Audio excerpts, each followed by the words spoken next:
As the hurly-burly of political life returns to Washington, D.C., many of you may be wondering, what's Hillary Clinton up to? How's she occupying her time now that the election is over and she's lost to a rank amateur with funny orange hair who said enough outrageous things to end the careers of 15 other politicians, but instead only ended her career, sending her into a well-deserved oblivion that left her questioning why she had allowed her husband to cheat on her and publicly humiliate her all those years because she thought her marriage was her best path to the White House, when it turned out only to be her best path to being cheated on and humiliated and then kicked to the curb like the old crumpled tin can, which she's actually come to resemble if you look at her from just the right angle, so that you might find yourself suddenly saying, hey, wait, that's not a crumpled old tin can. That's just what Hillary Clinton looks like now that she's been rejected by the nation whose public offices she ruthlessly peddled in exchange for cash. Wait, I forgot the subject. Oh, yeah, many of you may be wondering, what's Hillary Clinton doing now? Okay, maybe not many of you, but some of you, a few of you.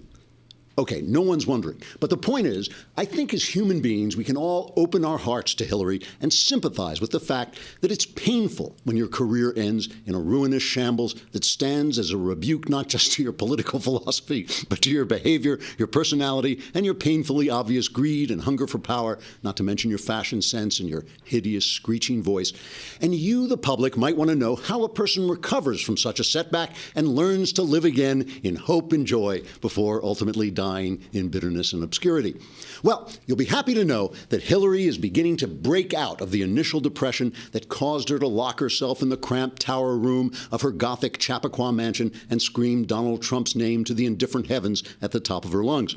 She now gets out and regularly takes brisk walks through the woods along with three men in white suits who routinely take the matches and gasoline cans away from her. She sometimes enjoys a day trip to New York City and often visits Trump Tower, where she's fondly known as the Shrieking Bag Lady.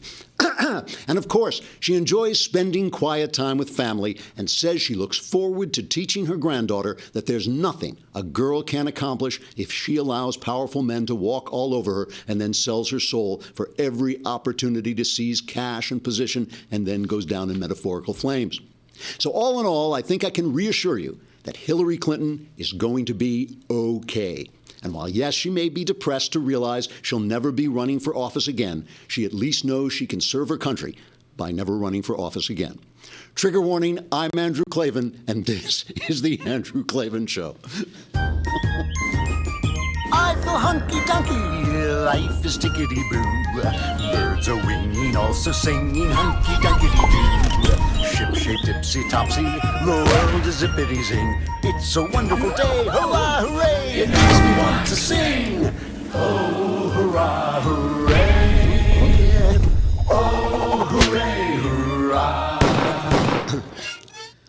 I hope nobody laughed at that opening. That was just cruel. It was just a cruel thing. You shouldn't laugh and make me and encourage me to say nasty things. So we now have, courtesy of the talented Shapiro, Rebecca, we now have the days left in office, but who's counting time clock. How long will Obama have? What is it? 14 days, 11 hours, 24 minutes, 47 seconds, right? Is that what wait, did the clock stop? It stopped. My God, don't draw this out. I hope nothing went wrong. He's still leaving, right? Yeah. Now, all right. Well, it's going to be a little bit of an uncertain time as we transition power, and that's why we want to point you to the fact that your savings, you want to make your savings secure. You want to make sure your money is secure. The Federal Reserve has been printing money like it's going out of business, so there's going to be some inflation coming away, and that's going to eat away at your savings too. And that's why this is the perfect time to secure your hard-earned money by moving into precious metals. And the company you want to go to is Birch Gold Group. Birch Gold sells physical precious metals for your own possession and will ship the metals right to your front door. And right now, thanks to a little-known IRS tax law, you can even move your IRA or eligible 401k into an IRA backed by physical gold and silver. It's perfect for those who want to ensure that the money you stored away is not going to lose its value and it's protected from inflation and any more stock market crashes, which of course can come upon us at any time. Birch Gold Group has a long-standing track record of continued success with thousands of satisfied clients, countless five-star reviews, and an A-plus rating with the Better Business Bureau. Contact Birch Gold Group now to request a free information kit on physical precious metals. It's a comprehensive 16-page kit and tells you how gold and silver can protect your savings and how you can legally move your IRA and 401k out of risky stocks and bonds into a precious metals IRA. To get your no-cost, no-obligation kit, go to www.birchgold.com/Andrew. Put in that /Andrew so they know I sent you. It's www.birchgold.com/Andrew. Good stuff. All right, we're going to be talking about this is going to be an incredibly fun show because we're going to be talking about the narrative. Got some grim stuff. I'm going to deal with that Chicago thing. We can't let it go by, but there's some really funny stuff because what's happening now is the fight on Capitol Hill, which is, of course, immediate. Suddenly it turns out that Donald Trump was serious. And I think that, that he's actually means to repeal and replace Obamacare, actually means to cut taxes, actually means to cut regulations. And I think part of this, by the way, is due to the fact that the left went so insane with hatred for him that he now knows who his friends are. He now knows that if he loses if he loses the base, he got nobody because they are never going to love him. And he's not a dumb man. He knows they're never going to love him. So here's what's happening. They went to work immediately. This is about the legacy of Barack Obama, okay? Because part of the legacy of Barack Obama was he couldn't get anything done the right way. He was a bad president. He was bad at being president. So he had to do everything by trickery and by higgery-jiggery, what do they call it? Hookery-pokeries, whatever they call it. And one of the things he did was he stuffed a lot of Obamacare down people's throats with this budget reconciliation process that doesn't require 60 votes. It only requires a majority. Now they can get rid of it the same way. So the fight has become a fight over the narrative. Who are you going to believe? Them, the Democrats or the Republicans, us or your lying eye. So Donald Trump has taken to Twitter his favorite way of controlling the narrative, and he says the Democrats, led by head clown Chuck Schumer, which is actually a perfect name for Chuck Schumer. He is the head clown. The Democrats know how bad Obamacare is and what a mess they're in. Instead of working to fix it, they do the typical political thing and blame. The fact is Obamacare was a lie from the beginning. Keep your doctor, keep your plan. It is time for Republicans and Democrats to get together and come up with a health care plan that really works, much less expensive and far better. And while President-elect Donald Trump, who Schumer called the president yesterday, President Obama went to Capitol Hill and he said this to lawmakers.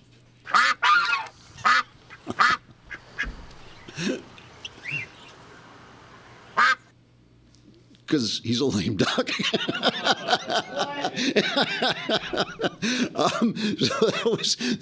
They said that he went in and told the Democrat congressional leaders, Senate leaders, basically gave him a cheerleading speech, but there was nothing he could say because he left them in this position, not just him, they left themselves in this position where they just need a majority, and they have the majority. So now Chuck Schumer, head chief clown Chuck Schumer comes out, and this is his remarks after the meeting. We'd be derelict in our responsibility. The Republican plan to cut health care wouldn't make America great again. It would make America sick again and lead to chaos instead of affordable care. Republicans would create chaos in the health care system because they're stuck between a rock and a hard place. They have no idea what to put in place of the Affordable Care Act. For years, they've talked about repeal, but for 5 years now, they have had nothing to put in its place. It all starts with the ACA. As we all know, the ACA is a delicate balance. President-elect Trump even expressed support for the three most popular parts of the law, pre-existing conditions, allowing young people to stay on their parents' insurance until age 26, equal treatment for women.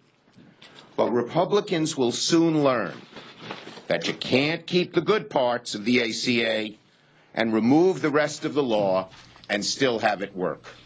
So this is their talking point, their slogan. They've got a little sign that comes that says, "Make America Sick Again."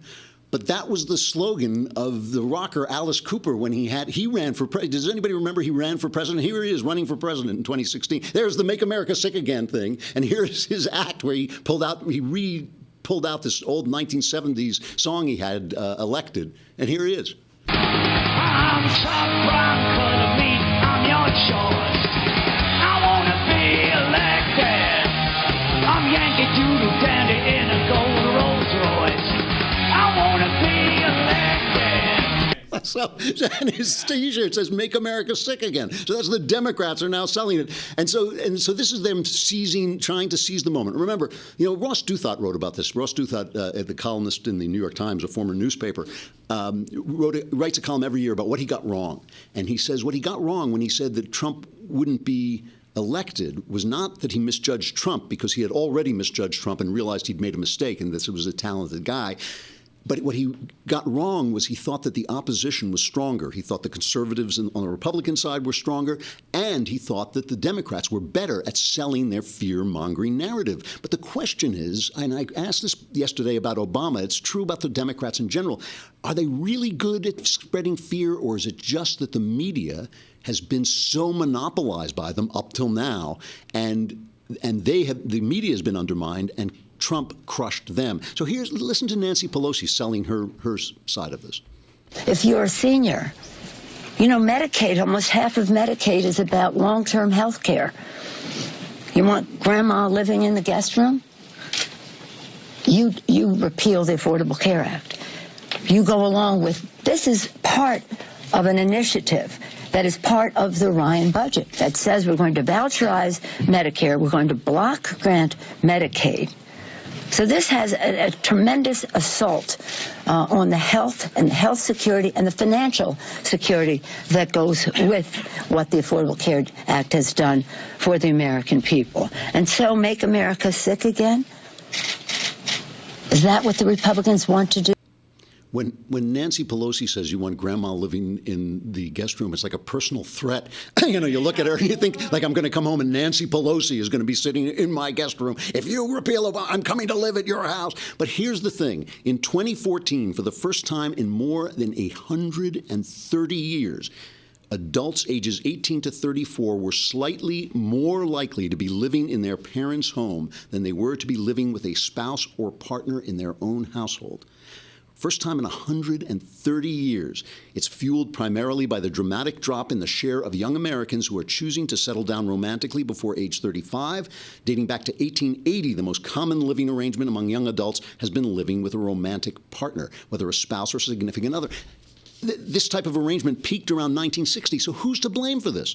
Who's to blame for people living in each other's houses? Grandma living in your guest house, your kid at 35? At 35 living at home? I mean, who passed the Affordable Care Act, which says, Obamacare, which says I have to keep my kid on my insurance until he's 26? Until he's 26? A 26-year-old is an adult. He should have his own insurance. He should get a job. He should have a kid. He needs to support the kid, and he should be making money. They're the people who infantilize America, and now they're selling us this. They're threatening us with this. And the thing is, this is, again, all Obama. This thing, he let Pelosi write this bill, and we have to pass it to find out what's in it. He let them gut the process. This is, remember, the other thing they're going to face now is they're going to face these appointments. And remember the nuclear option, which, as Harry Reid said, made it so that most appointments, the cabinet appointments, can now be approved by a simple majority, not needing 60 votes. This is Obama approving of that back in the day. This is when they did this. I realize that neither party has been blameless for these tactics. They've developed over years, and it seems as if they've continually escalated. But today's pattern of obstruction, it just isn't normal. It's not what our founders envisioned. A deliberate and determined effort to obstruct everything, no matter what the merits, just to refight the results of an election, is not normal. And for the sake of future generations, we can't let it become normal. So I support the step a majority of senators today took to change the way that Washington is doing business, more specifically the way the Senate does business. What a majority of senators determined by Senate rule is that they would restore the long-standing tradition of considering judicial and public service nominations on a more routine basis. Okay, that's what he said then. This is what he says now.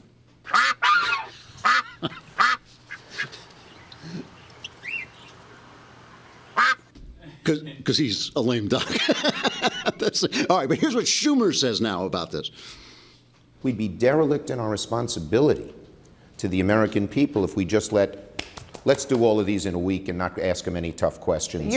But your hands are tied because in the last Congress, your Democratic leadership, you were a part of it, changed the rules so that you only need 51 votes Yes. to confirm a nominee, not 60, Yep. and therefore Look, you're living by your rules. Was that a mistake in retrospect? I argued against it at the time. I said both for Supreme Court and in Cabinet should be 60, because on such important positions there should be some degree of bipartisanship.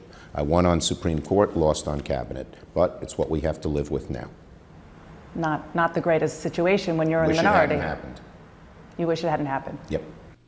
Okay, so now we're going to take a look at the meaning of all this, and we're going to deal with the Chicago crime. Right after the break, we've got to say goodbye to Facebook and YouTube. Come on over to thedailywire.com and listen to the rest, or subscribe, and you could watch the whole thing right on the site.